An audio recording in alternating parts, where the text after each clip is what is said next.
Bonjour à tout le monde, bienvenue sur la chaîne de l'univers de l'ange Cathy en ce lundi 29 juillet 2024. J'espère que vous allez bien.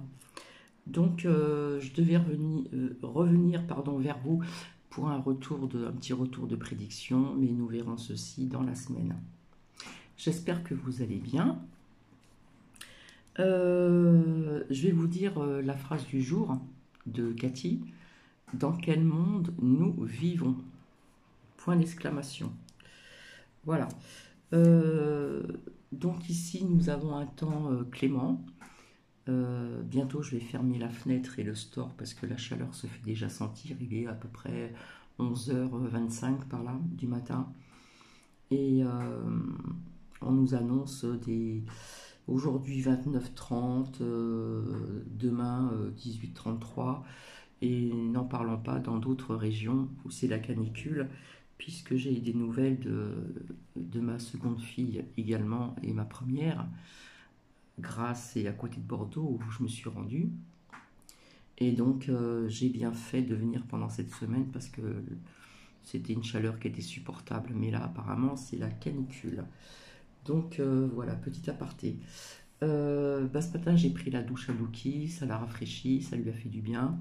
Je vous remercie pour les peu de commentaires que j'ai. C'est toujours les mêmes personnes qui sont présentes. Voilà, voilà. Donc oui, je devais revenir pour un petit retour de prédiction et sincèrement, je suis très franche, je n'avais pas envie, tout simplement. Mais là, par contre, il fallait que je vienne, puisque il y a quand même pas mal de personnes sur YouYou qui en parlent en ce qui concerne cette ouverture des JO. J'ai envie de vous dire, vis-à-vis de cette série, ça, plus loin, ta, plus loin, ni, plus loin que. Voilà. S'il y a des personnes qui ne sont pas d'accord, je suis désolée, mais c'est comme ça que je l'ai perçu. Donc pour tout vous dire, j'ai voulu faire ma curieuse pour voir un petit peu, mais je ne savais pas sur quelle chaîne que c'était. Donc j'ai mis BFM Mère plus loin Dia, et j'ai dit c'est pas possible, on voit que des journalistes qui interrogent les gens, en plus sous une pluie donc battante. Voilà, et puis je dis on voit pas d'image, c'est bizarre. Et j'ai su le lendemain par une personne que c'était sur la 2.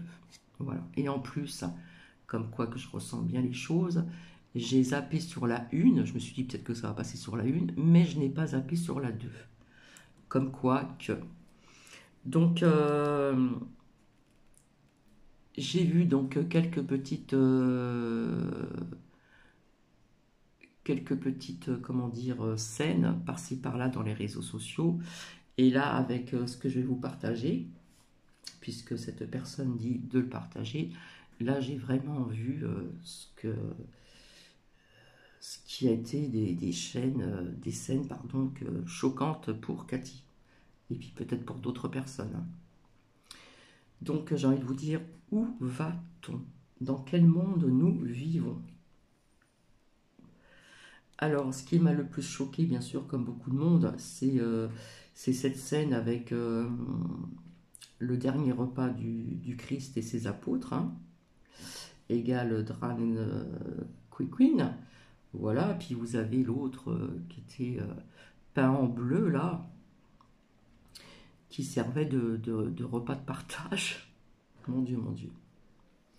Ensuite, j'ai vu donc Marie-Antoinette, hein, voilà, qui a chanté une chanson qui tenait sa tête. Hein. Donc apparemment, elle a été décapitée 2 fois. Voilà, bref. J'ai vu aussi, alors c'est sur une petite barque, on voit donc 3 enfants sur la Seine avec la mort. Voilà. Et d'autres choses que vous allez donc écouter. Donc voilà. Et puis bien sûr le retour donc de Céline Dion, hein, qui a retrouvé donc sa santé, sa voix.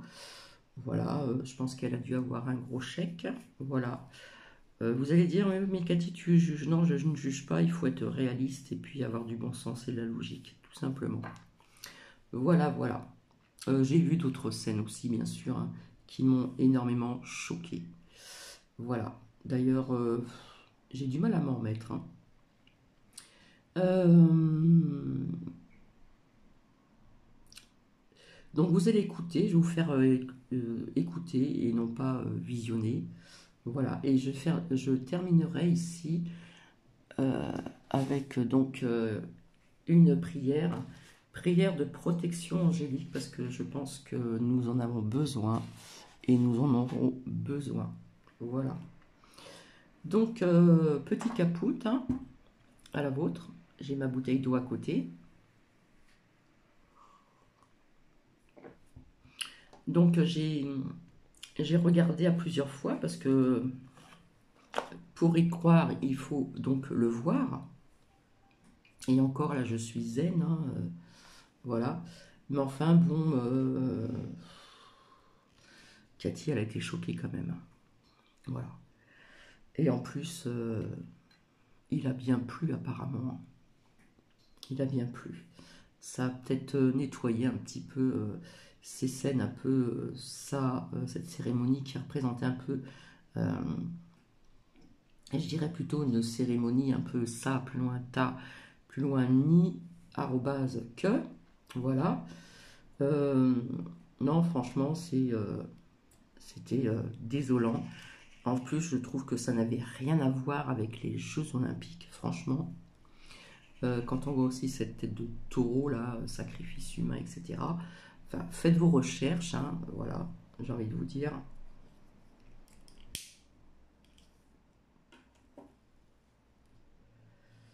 J'ai envie de vous dire, quelle déchéance. Dans quel monde nous vivons. Donc, j'ai mis un peu de l'encens là pour purifier un peu cette pièce. Donc j'ai envie de vous dire, purifiez vos pièces, servez-vous de l'encens si vous en avez, ou des pierres de lithothérapie, ou bien d'autres choses. Vous avez la sauge aussi, etc., etc. Oui, parce que nous en avons besoin et nous allons en avoir besoin. Voilà. Donc tout ce que j'ai vu, hein, comment dire, grâce à la personne dont je vais vous faire écouter, puisqu'elle montre donc des scènes, hein, des images aussi. Euh, Franchement, ça n'avait rien à voir avec les Jeux Olympiques, sincèrement. Donc le titre c'est Jeux Olympiques donc Paris 2024, le symbolisme caché. Voilà, il faut savoir quand même qu'à travers certaines choses que l'on vous montre, il y a aussi de l'autre côté des choses cachées qu'il faut aussi, euh, je pense, deviner. Donc, quelque part, on a sali un petit peu le christianisme, pardon. Voilà. Et puis, apparemment, j'ai su qu'il y avait, il me semble, hein, qu'il y a eu 30 pays qui ont censuré certaines scènes qui leur ont paru choquantes. Je vais pousser un petit peu parce que là, il y a de l'air. Voilà. Il y a un petit peu d'air quand même. Donc, comme cette personne dit de partager, eh bien, j'avais envie de vous faire écouter justement, donc, Jeux Olympiques Paris 2024, le symbolisme caché. Voilà, voilà. Donc, je vous souhaite une bonne écoute.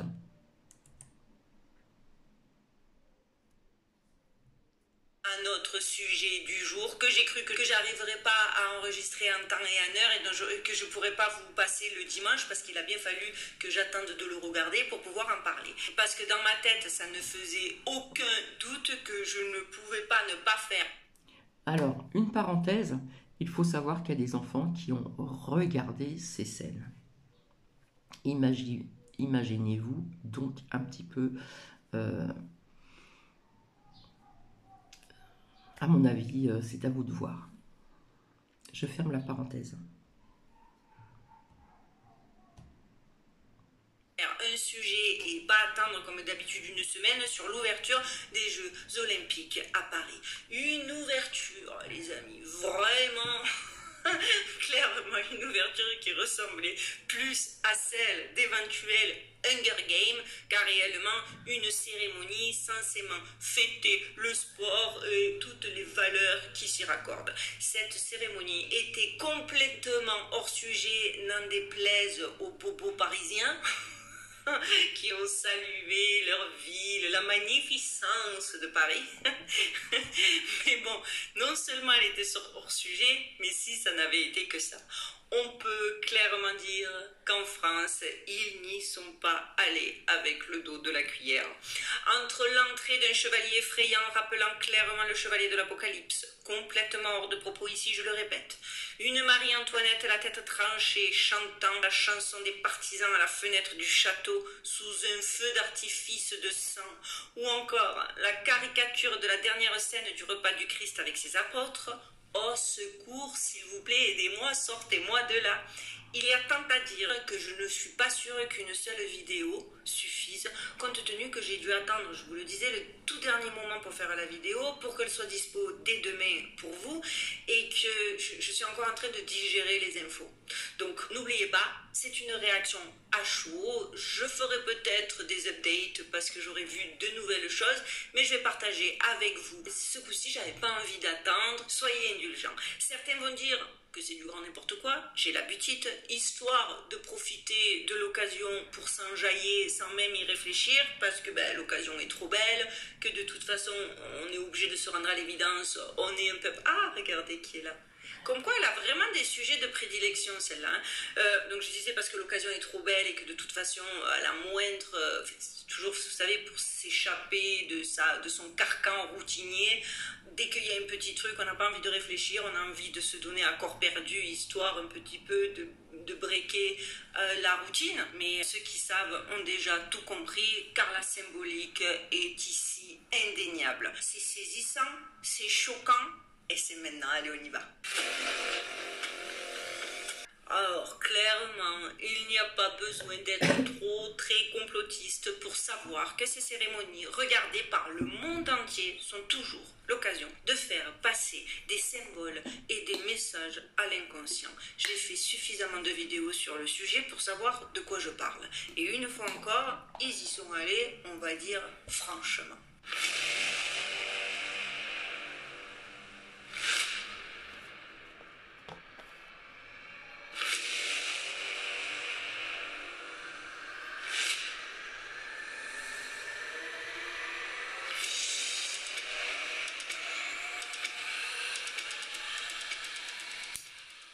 Dites-moi pas, quel choix curieux que ce cavalier noir. Qu'est-ce qu'un cavalier comme ça a de commun, a un rapport avec les Jeux Olympiques? Et là, dites-vous qu'ils ont fait encore plus fort que fort, parce qu'ils ont carrément mixé le chevalier noir utilisé donc dans le spot promotionnel juste avant l'ouverture des Jeux Olympiques, avec le cavalier pâle, donc les deux derniers cavaliers de l'Apocalypse. Ils ont fait un mix de représentation des deux pour un message encore plus fort et une symbolique encore plus percutante.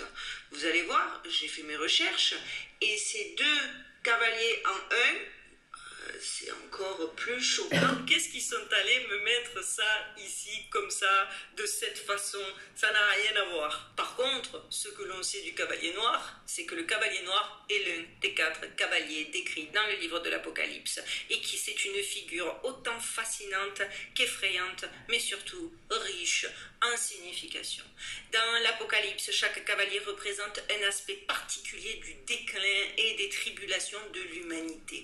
Le cavalier noir en particulier est associé à la famine. Il chevauche un cheval noir, une couleur symbolique de pénurie et de désolation. Le cavalier noir porte une balance dans ses mains qui est un symbole crucial puisqu'avec ce symbole, il est censé mesurer les denrées alimentaires indiquant que l'équilibre et l'accessibilité des ressources sont perturbés. Autant dire que pour le coup, pas par rapport aux Jeux Olympiques, mais par rapport à la situation mondiale, ils sont dans le bon momentum. Mais moi, ce que j'ai trouvé qui rend ce montage, cette présentation, cette image encore plus frappante, c'est la façon dont elle capte les peurs et les désespoirs humains. Dans un monde où les ressources sont rares et la survie devient un combat quotidien, le Cavalier Noir incarne ce qui peut arriver lorsque la société se déstabilise. Le Cavalier Noir n'est pas seulement un personnage apocalyptique, il est un symbole profond de la fragilité de notre existence et de la manière dont la gestion des ressources peut avoir des répercussions catastrophiques. L'utilisation de cette image dans ce contexte aussi mondial et aussi visible n'est clairement pas anodine.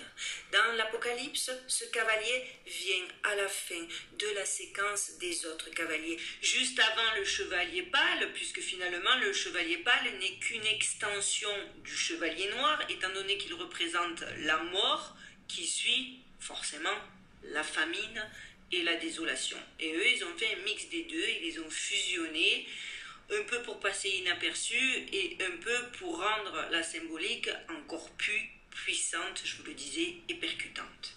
Signalant une période de désolation et de chute catastrophique. Lorsqu'un tel symbole est utilisé dans des événements modernes, cela peut être clairement interprété comme un message subliminal.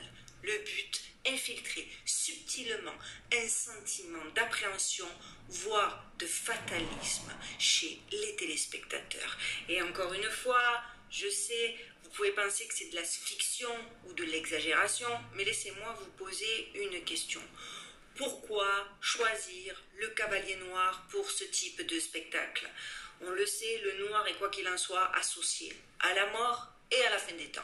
Sa présence dans un événement qui est censé célébrer l'unité et le sport peut être vue clairement comme une manière de transmettre une idée beaucoup plus sombre, cachée sous la surface de l'apparence festive.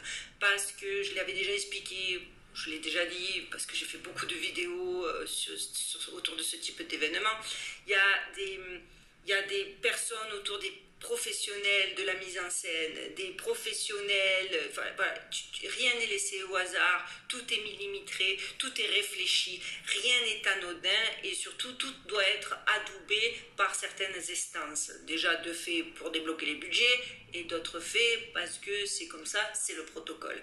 Et donc quand il y a un choix, c'est pas un flou artistique et que genre la personne en charge du spot, elle a fait un petit peu comme elle a voulu. Ce n'est pas vrai. C'est vraiment des décisions collégiales. Certains, je le vois d'ici, pourraient dire que ce n'est qu'une œuvre d'art ou un choix esthétique, mais je vous encourage, les amis, à regarder beaucoup plus loin. J'ai caché son carton. Chaque image, chaque symbole utilisé par les puissants a un but. L'Apocalypse n'est pas seulement un récit ancien, c'est une fenêtre sur la manière dont les forces de pouvoir manipulent les perceptions et les émotions à travers des symboles ancestraux. Et ça, c'est important de le comprendre. Clairement, ce cavalier n'est pas là uniquement pour impressionner, il est là pour rappeler de manière, je le répète, subliminale, la présence persistante de l'amour et du désespoir qui sous-tendent nos sociétés modernes à l'heure actuelle. Amusez-vous, mais pas trop. Vous devez toujours vous poser des questions et chercher au-delà des apparences si vous voulez comprendre ce qui se déroule véritablement sous vos yeux. Parce que c'est là que se trouvent les vérités cachées que les puissants souhaitent dissimuler. Le cavalier noir de l'Apocalypse symbolise donc la famine et les crises économiques sévères avec une mise en garde sur les conséquences des injustices et des péchés. Sa présence dans le livre de l'Apocalypse souligne l'ampleur des jugements divins à la fin des temps. Et pas que ça en plus, parce que vous allez voir, moi j'ai vu le cavalier de l'Apocalypse, mais beaucoup ont fait un parallèle absolument fascinant avec... Désolée, je viens de me percevoir que sur cet ange-là que vous voyez ici, il y a quelque chose sur le visage qui s'est greffé dessus. Donc je verrai par la suite en agrandissant ce que ça représente.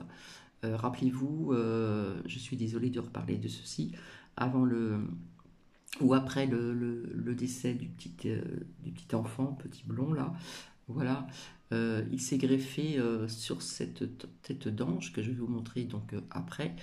On ne voit rien, il y a pas des yeux, il n'y a pas de nez, il n'y a pas de bouche, rien du tout. Et ça représentait une tête qui s'était greffée dessus, une tête de petit garçon. Et là, dans mon écran, je vois qu'il y a quelque chose qui est quand même bizarre. Donc, d'ailleurs, je vais le prendre. Hop. On voit bien qu'ici, il n'y a pas de yeux, il n'y a pas de nez, rien du tout. Voilà. Donc je verrai par la suite ce que ça peut représenter. Allez, on revient sur cette cérémonie superbe, n'est-ce pas? Le cavalier, mais cette fois-ci de la mythologie grecque, Charon ou Charon, je ne sais pas exactement comment ça se prononce, moi je vais le dire Charon. Charon est le passeur des enfers, celui qui conduit les âmes des défunts à travers le Styx, le fleuve des morts. Là on apparaît sur la scène. Et on sait que, voilà, il est souvent décrit comme un vieil homme sombre, exigeant une obole. L'obole, c'est un paiement pour ce service crucial. Charon n'est pas seulement un personnage mythologique, il est un symbole de la transition inévitable entre la vie et l'au-delà. Voici où les choses deviennent intéressantes. Le cavalier noir et Charon partagent des éléments symboliques remarquablement similaires. Tout comme Charon qui guide les âmes vers l'autre monde, le cavalier noir représente une sorte de transition vers une nouvelle ère, souvent marquée par la crise et la destruction. Ils incarnent tous deux le passage, mais dans des contextes différents. L'un étant littéralement la traversée vers l'au-delà, l'autre étant une transition métaphorique vers un nouvel ordre mondial. La preuve que le cavalier noir est utilisé lors de ces spectacles grandioses comme les JO et pas que, pour autre chose qu'une simple démonstration visuelle. C'est clairement une déclaration subliminale. En intégrant cette figure apocalyptique dans des événements mondiaux, les élites envoient un message caché. Ils annoncent non seulement la fin d'une époque, mais aussi la préparation pour un bouleversement radical à venir. C'est comme si à travers le symbolisme du cavalier noir, ils évoquaient la présence de Charon lui-même, non pas pour nous conduire au Styx, mais pour nous préparer à une transition majeure dans notre monde moderne. Et c'est leur agenda, et c'est ce qui promouvoit depuis maintenant un petit bon bout de temps. Et moi, c'est limite logique, quoi. Pas de surprise. Ce lien entre le cavalier noir et Charon montre que ces représentations ne sont pas seulement des éléments d'une mythologie ancienne et d'une prophétie religieuse. Elles sont des outils puissants utilisés pour influencer et manipuler les perceptions collectives à travers le temps et les générations. Les symboles utilisés dans ces événements officiels ne sont pas choisis au hasard. Ils sont des moyens de préparer l'esprit collectif à des changements dramatiques en distillant des idées de fin et de transition. Et alors là, niveau fin et niveau transition, je pense que cette cérémonie en est l'incarnation parfaite. Parce qu'on n'est pas dans des simples éléments visuels, c'est des codes, c'est des messages cachés. Il est crucial que nous comprenions ces symboles pour déchiffrer les véritables intentions derrière ces grands spectacles mondiaux que nous regardons de plus en plus souvent. Et je pense que pour ceux qui savent, vous n'êtes pas surpris que j'ai connecté la mythologie grecque à ce chevalier, et ce chevalier à celui de l'Apocalypse, hein, parce que de toute façon... on sait comment il procède. Et pour ceux qui l'ignoreraient ou qui trouveraient que c'est capillotracté, sachez que c'est simple. Les Jeux Olympiques de base sont un hommage à Zeus. Et justement, regardez encore cette vidéo qui a été mise en ligne sur la page des Jeux Olympiques en avril de cette année. Vous allez m'en dire des nouvelles.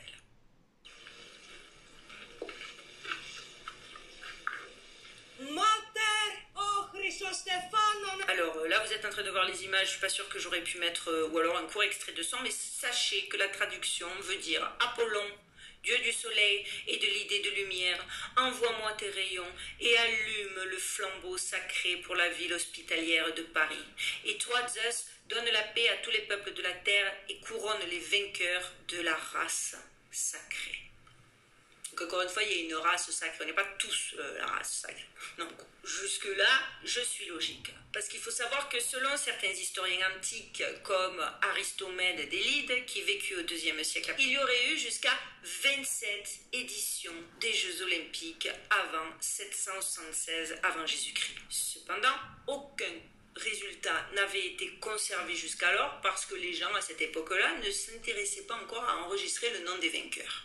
Ces jeux se déroulaient tous les 4 ans à Olympie, en Grèce occidentale, où se trouvait un célèbre temple dédié à Zeus. Il débutait à la mi-août et faisait partie d'une fête religieuse en l'honneur du dieu Zeus. Oui, les Jeux Olympiques n'étaient pas que du sport. Des recherches récentes suggèrent que les Jeux antiques ont probablement pris fin sous le règne de l'empereur romain Théodose II, de 408 à 450, je crois, après Jésus-Christ. Les raisons de leur disparition sont encore débattues, mais certaines sources anciennes pointent du doigt un événement spécifique, un incendie dévastateur qui aurait réduit en cendres le temple de Zeus à Olympie. Cet incendie, bien que survenu à un moment de turbulence politique et religieuse, a coïncidé, comme de par hasard, avec l'abandon de la fête des Éléens et des Jeux Olympiques eux-mêmes. Le choix du lieu de cet incendie au cœur d'une époque où les traditions païennes étaient en déclin semble-t-il être chargé de symbolisme? Personnellement, je veux bien le croire. Pourquoi ce temple dédié au plus grand des dieux grecs a-t-il été le théâtre de cette destruction? Encore une fois, personne n'a la réponse. Et pourquoi a-t-il fallu attendre plus de 1000 ans pour que les jeux reprennent leur place dans la culture mondiale? Encore une fois, il s'agit d'une énigme. Ces questions laissent planer un mystère sur les raisons profondes de la fin des Jeux antiques et sur la signification cachée derrière leur longue absence. D'autant plus qu'étrangement, les Jeux olympiques ne furent rétablis qu'en 1896 par Pierre de Coubertin. Et vous ne serez certainement pas surpris d'apprendre que certains affirment que Pierre de Coubertin, influent, prépondérant même dans la création des Jeux olympiques modernes, était associé à des sociétés secrètes comme les francs-maçons. Quelle surprise, me direz-vous. Selon cette théorie, la relance des Jeux olympiques a été un moyen d'implanter des rituels ou des symboles occultes sous une forme modernisée et mieux accepté par le public. Et ça a tellement bien marché qu'ils n'ont plus jamais arrêté et qu'aucun détail n'a plus jamais été laissé pour compte. Et quand je dis aucun détail, c'est aucun détail. Parce que même les 5 anneaux entrelacés du logo olympique sont interprétés par certains comme un symbole occulte représentant la connexion entre différentes sociétés secrètes ou forces mystérieuses. L'idée est que ces anneaux, loin d'être simplement un symbole de l'unité mondiale comme on veut nous le faire croire, cachent un sens plus profond et rituel. Ces anneaux, disposés de manière entrelacée, représenteraient un réseau de puissance occulte et d'influence invisible opérant en coulisses. Ce design, loin de servir de simple représentation visuelle, serait une fois encore une manière de codifier des rituels anciens et des connexions mystiques entre sociétés secrètes. L'idée selon laquelle les anneaux olympiques cachent des significations occultes est renforcée par les liens historiques entre les jeux et les sociétés secrètes. Le choix des 5 anneaux entremêlés de manière spécifique pourrait ainsi représenter aussi la confluence de plusieurs forces ou de plusieurs groupes secrets qui opèrent sous couvert de l'événement sportif. Les anneaux pourraient représenter un pont entre l'ancien et le moderne, entre le visible et l'invisible. Donc forcément, les amis, quand on additionne l'histoire, les influences, les nombreuses cérémonies au symbolisme de plus en plus évident. Regardez d'ailleurs, pour ceux qui ne l'auraient pas vu, toutes mes vidéos sur le sujet. Je vais essayer de vous les mettre en lien dans la barre de description de cette vidéo, mais en tout cas en particulier celle des Jeux Olympiques de 2012. C'est hyper édifiant. Cette ouverture confirme encore toutes les hypothèses jugées conspirationnistes. Par conspirationniste, entendez criante de débilité et genre hallucinante, par des cerveaux zombifiés qui sont seulement contents de voir leur star préférée en habit de lumière et qui ne vont pas plus loin que ça, parce que déjà de base c'est des gens qui ne voient pas plus loin que le bout de leur nez. Parce que moi je peux vous le dire, j'ai plein d'amis qui m'ont dit fabuleux, fabuleux cette cérémonie. Est-ce que vous avez vu les stars? On s'en fout.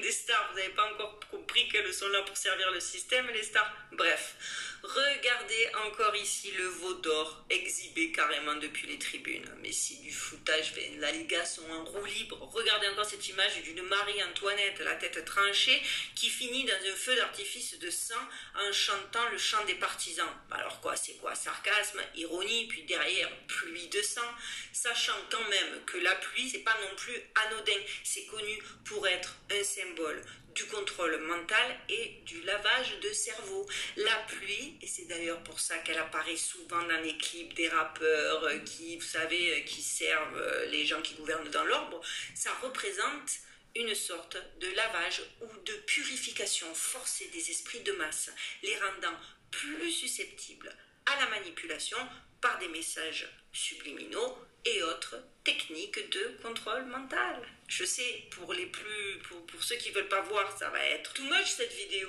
mais je pense que c'est assez évident, quoi. C'est assez criant de sens. Et enfin, l'apothéose, et je vous dis, j'en ai oublié au milieu parce que j'ai voulu essayer de faire cette vidéo comme si je la regardais en live avec vous, et enfin, la scène, oui, parce qu'ils ont reproduit la scène du dernier repas du Christ avec ses apôtres, qui a été littéralement moquée, ridiculisée par une mise en scène qui frôle l'indécence. Sérieusement, pourquoi vouloir une fois encore intégrer une mise en scène offensante pour tous les chrétiens du monde?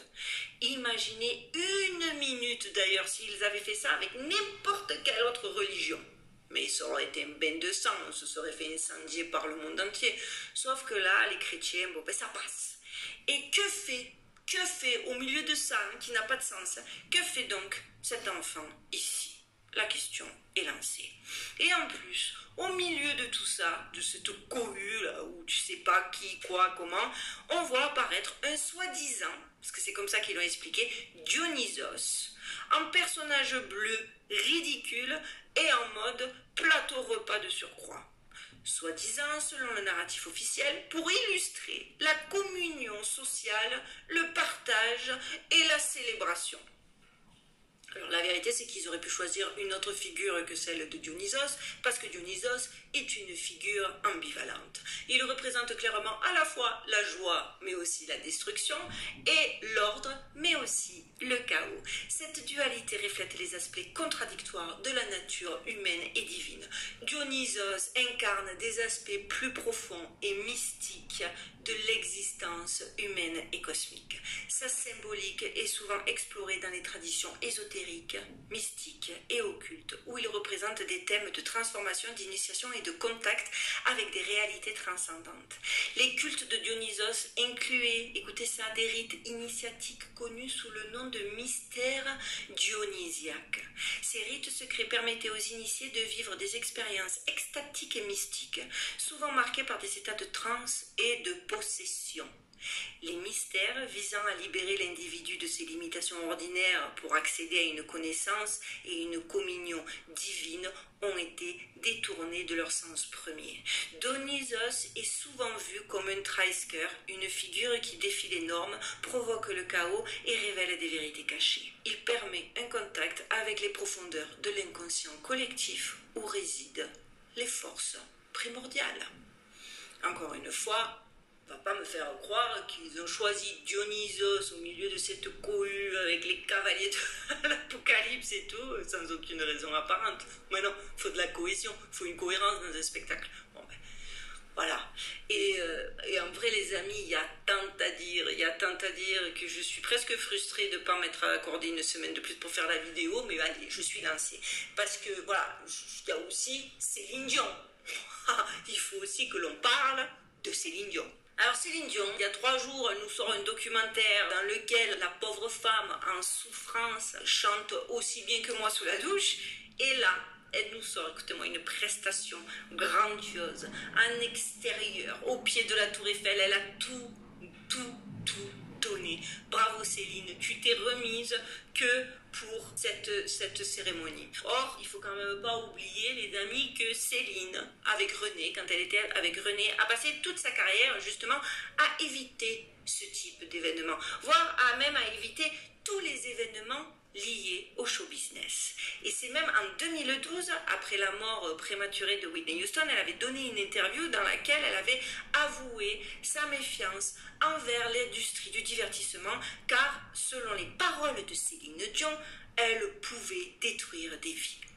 Et depuis la mort de René, donc depuis la mort de ce dernier en 2016, la protection de Céline contre l'industrie semble complètement avoir disparu. Mais quand je dis disparu, c'est disparu. Ces dernières années, Céline a participé à toutes sortes d'événements, de fêtes, de projets de mode et de cascades médiatiques liées au show business. Et voilà que du jour au lendemain, on apprend que Céline Dion a apparemment trouvé une nouvelle mission. Et écoutez la mission, hein. Libérer les nouveau-nés de la binarité de genre. Parce que c'est bien connu, quand les enfants naissent, ils ont déjà des soucis de binarité. Ils sont pas, est-ce qu'ils sont garçons, est-ce qu'ils sont hommes, est-ce qu'ils aiment les femmes, est-ce qu'ils aiment les hommes. Ouais, parce que c'est ce qu'elle a essayé de nous faire passer comme message, que genre, il fallait régler ce problème. Ce qui, moi, m'a fait halluciner à l'époque. Et pour ce faire, elle a lancé sa marque, Céline Nu. Oui, c'est le nom de la marque. Une ligne de vêtements unisex pour bébés, créée en collaboration avec la marque de mode mondiale Nu. Son site web contient une vaste galerie de photos d'enfants et de célébrités portant leur création, dont les enfants d'Angelina Jolie, Kourtney Kardashian, Hilary Duff et bien d'autres. De leur propre aveu, la marque va au-delà de la mode. C'est un moyen de façonner les enfants. Je vous laisse encore regarder les images que j'ai trouvées sur son site, que vous êtes en train de voir. Qui d'autre mieux qu'elle aurait donc... Alors là, je tombe sur une image d'un bébé qui est en pyjama avec un bonnet avec les cornes du diable. Pu clôturer cette cérémonie à grand renfort de wokisme et d'autres messages qui n'ont rien à faire là. Je veux aussi passer vite fait sur Aya Nakamura, qui a une ouverture toute d'or vêtue. Alors, elle était magnifique, mais clairement, sa tenue est fortement inspirée de la déesse Oshun, gardienne des mystères et des pouvoirs cachés de la nature et de l'esprit. De base, son influence, l'influence de cette déesse s'étend à travers des pratiques rituelles et magiques, offrant protection, guérison et plus de pouvoir à ceux qui cherchent à travailler avec ces énergies sacrées. Mais vous connaissez, tout est une question de contexte. Je devais faire cette vidéo, je ne l'ai pas fait, il faut vraiment que je la fasse. Il y a une inversion des valeurs, le contexte défini, parce que vous reprenez, c'est important quand même, il faut que je le dise, vous reprenez chaque élément et vous le mettez dans un contexte positif, ça n'aura plus du tout le même sens. Mais ici, avec tout qui se greffe, avec l'énergie qui se dégage, avec les têtes invitées, avec la façon dont le peuple parisien a été traité derrière des grilles, etc., n'oubliez pas, le contexte compte dans l'analyse. Bref, quoi qu'il en soit, je pense que je vais m'arrêter là, parce que j'ai mal à la tête. Je pense que j'ai un peu tout dit, même si je suis certaine que je vais re-regarder pour, je vous ai dit, peut-être faire des updates, mais que de toute façon, je pense qu'il n'y a pas plus à... Donc voici, je n'ai pas fait visionner, Titi est venu Nouki sur mes genoux, je vais le reposer, hop, hop, et nous allons terminer sur une prière. Oui, parce que nous en avons besoin et nous allons en avoir besoin. Donc cette prière, si vous voulez la dire en même temps que Cathy, c'est la prière de protection angélique. Donc avant, les anges nous accompagnent depuis que le monde est monde. Leur mission est de nous protéger. Ils l'ont choisi en connaissance de cause et sont très heureux de pouvoir nous rendre ce service. Le fait de leur demander de l'aide les comble de joie, tout simplement. Leur adresser une prière, c'est travailler avec eux. Leur accorder notre confiance et savoir qu'à n'importe quel moment, ils seront à nos côtés. Peu importe leur nom, ils se reconnaîtront, sachez-le. L'ange de la situation viendra à vous, priez et j'ai envie de vous dire, gardez la foi. Prière de protection angélique. De vos ailes, enveloppez-moi. De votre énergie, gardez-moi. De votre amour, inondez mon cœur. et de votre sagesse nourrissez ma demeure. Je vous confie ma maison, celle dans laquelle je grandis, ce cœur ouvre le divin, où habite mon esprit. Je vous confie mon âme, ma sécurité, ma vie, rendez-moi plus forte ou plus fort, éloignez l'infamie. Donc voici, c'est sur ce que je vais vous laisser. Je vous souhaite une agréable journée. Si vous voulez mettre des commentaires, vous êtes les bienvenus, bien sûr, toujours dans la bienveillance. Si c'est offensant, j'effacerai au fur et à mesure. Je retirerai donc les commentaires. Voilà, je vous souhaite une agréable journée. Alors pour les personnes qui vivent avec cette canicule, surtout les personnes âgées, les bébés, les enfants, n'oubliez pas de leur informer de bien s'hydrater, puisque je le répète encore, puisque j'ai travaillé avec des personnes âgées, quand on arrive à un certain âge, on ne sent pas la soif, alors qu'il faut s'hydrater vraiment. Donc prenez des nouvelles de vos proches, voilà. Et donc sur ce, je vous souhaite une agréable journée. Je vous fais des bisous et je vous dis à très bientôt. Bisous, bisous.